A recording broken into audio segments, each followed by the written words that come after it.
Last week, we got some ugly economic numbers confirming what I've been warning, that prices are jumping while the economy is grinding to a halt.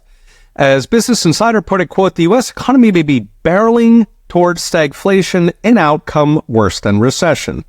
That's quite the understatement. In fact, the last time we went into stagflation in the 1970s, we got years of double-digit unemployment together with years of double-digit inflation, and it took interest rates hitting nearly 20% to finally knock it out at the cost of twin recessions that at the time were the worst since the Great Depression.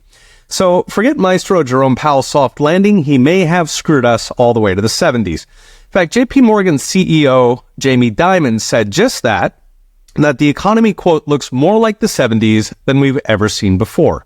So first, the numbers. Last Thursday, the BEA released their estimate of first quarter real GDP, meaning how much the economy grew after inflation between January and March. It came in at just 1.6%, which is a huge miss. Goldman, for example, was predicting 3.1, while across Wall Street, they were looking for 2.4. Translating, that means the economy grew at barely the pace of population growth. In other words, we are treading water, stagnation. More than the number was the speed. So 1.6 is one heck of a drop from 3.4 in the previous quarter. Before that, back in autumn, real GDP was chugging along at 4.9%. Now it's 1.6. Keep in mind, even those rosy numbers last year were thanks to debt, both the credit card kind and the Washington kind. In fact, the debt kept going, the deficits actually got bigger, and here we are now at stagnation. So the real economy is shrinking just as fast as they pump out the trillions of deficit spending.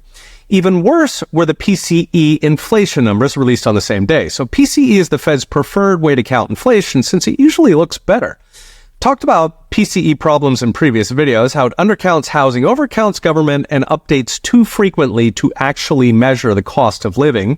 But the Fed likes it for those very reasons. PCE grades on a curve, even if voters can see the truth at the checkout line. And yet, even PCE is now soaring, going from 2% to a, quote, staggering 3.7% annualized on the quarter. That's a near doubling of inflation in 3 months. For perspective, during the worst 12 months of Biden's inflation, PCE averaged 4.5% quarter on quarter. We're currently at 3.7, which is spitting distance of the worst of it. Markets reacted immediately, ramping up odds of zero cuts this year, meaning we're stuck with 7% mortgages, 8% HELOCs, and 24% credit cards. In fact, they could keep going up. So what's next? Brought to you by Unchained.com. This was the worst possible outcome for the Fed, screaming stagflation just when the Fed was fixing to pump out the easy money for Uncle Joe's election. Powell has already flipped to saying the Fed is, quote, in no rush to cut rates. In fact, Fed pundits like Larry Summers are warning the next move may actually be rate hikes. What's frustrating, of course, is the problem is simple. What's driving both inflation and stagnation is Washington and Washington alone.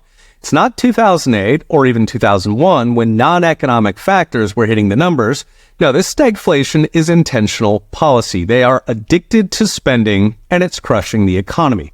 Unfortunately, given the spending is a uniparty project, don't expect relief unless we get some fairly dramatic changes come November.